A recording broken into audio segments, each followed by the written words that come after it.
ایمان جو ہے اللہ پر اور یقین اس بات کا جو کچھ ہو رہا ہے اللہ کے اذن سے ہو رہا ہے، اور یقین اس بات کا جو کچھ اللہ کر رہا ہے اس میں خیر ہے، بیدک الخیر۔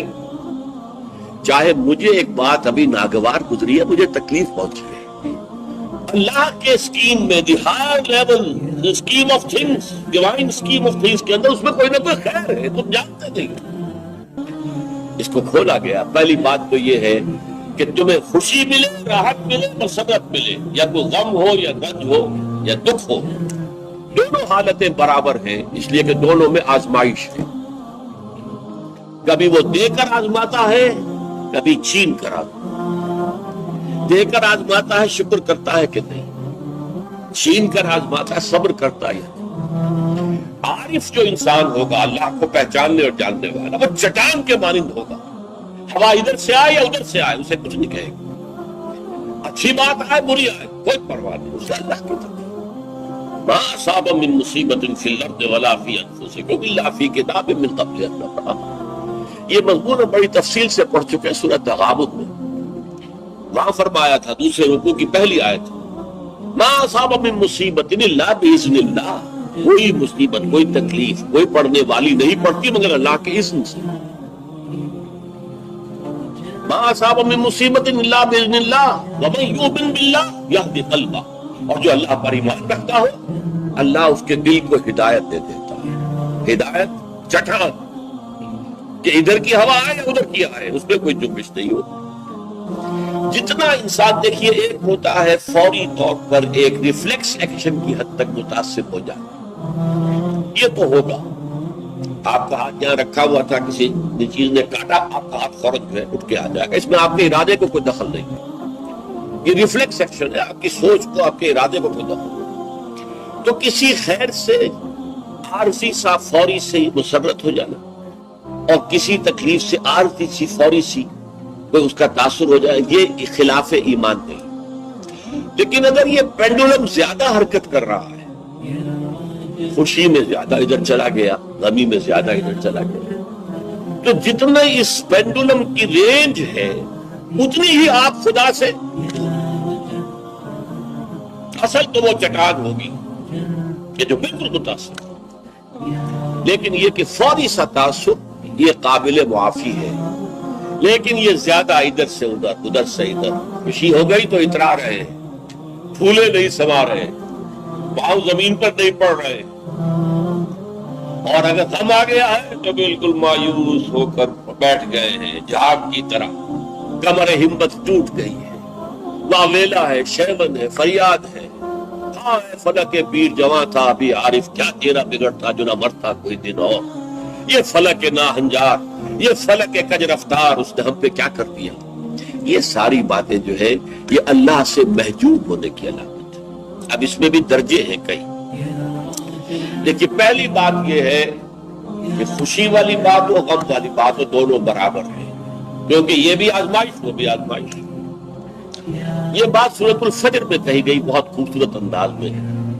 اللہ تعالیٰ نے انسان کی تھوڑ دلے پن کی شکایت کرتے ہوئے، شکوہ کرتے ہوئے کہا فَأَمَّا الْإِنسَانُ إِذَا مَا ابْتَلَاهُ رَبُّهُ فَأَكْرَمَهُ وَنَعَّمَهُ فَيَقُولُ رَبِّي أَكْرَمَنِ۔ اس انسان کا حال عجیب ہے جب اس کا رب اسے آزماتا ہے اور عزت دیتا ہے، نعمتیں دیتا ہے، تو کہتا ہے میرے رب نے مجھے بڑی عزت دے دی۔ وَأَمَّا إِذَا مَا ابْتَلَاهُ فَقَدَرَ عَلَيْهِ رِزْقَهُ، اور جب اللہ آزماتا ہے اسے اور اس کی روزی تنگ کر دیتا ہے، فَيَقُولُ رَبِّي أَهَانَنِ، یہ کہتا ہے رب نے مجھے ذلیل کر دیا۔ کلا، ہرگز نہیں۔ اب یہاں دیکھیے، سوچئے اس نے کیا غلط بات کہی، عزت دی تو اللہ نے دی اور ذلت آئی تو اللہ کی طرف منسوب کر رہا، اس نے کسی بت، کسی دیوی، کسی دیوتا کا ذکر تو نہیں کیا، وہ مشرک تو نہیں ہے، پھر کیوں اس میں تنقید کیوں ہو رہی ہے؟ وَأَمَّا الْإِنسَانُ إِذَا مَا ابْتَلَاهُ رَبُّهُ فَأَكْرَمَهُ وَنَعَّمَهُ فَيَقُولُ رَبِّي أَكْرَمَنِ وَأَمَّا إِذَا مَا ابْتَلَاهُ فَقَدَرَ عَلَيْهِ رِزْقَهُ فَيَقُولُ رَبِّي أَهَانَنِ۔ کلا، کیا مطلب؟ یہ دونوں ابتلاءات ہیں، وہ بھی ابتلا ہے، یہ بھی ابتلا ہے، وہ چھین کر بھی آزما رہا ہے، دے کر بھی آزما رہا ہے، یہ تو آزمائش ہے، دونوں برابر ہیں۔ لیکن اس سے اگلا مرحلہ اور ہے. عام طور پر ہم یہ سمجھتے ہیں کہ تکلیف والی آزمائش سخت ہے اور خوشی اور مسرت اور نعمتوں والی آزمائش جو ہے یہ ہلکی آزمائش ہے، آسان. معاملہ اس کے برعکس ہے. تکلیف میں ہوں گے اللہ کو یاد کریں گے، پکاریں گے، دعائیں کریں گے، اور اگر نعمتیں ہوں گی غافل ہو جائیں گے، بھول جائیں گے. کون سا امتحان زیادہ سخت ہوا نتیجے کے اعتبار سے؟ تکلیف والا امتحان زیادہ سخت نہیں ہے. مسرت، کثرت ہر شے کی، یہ چیز زیادہ نقصان دہ ہے، زیادہ بڑا امتحان.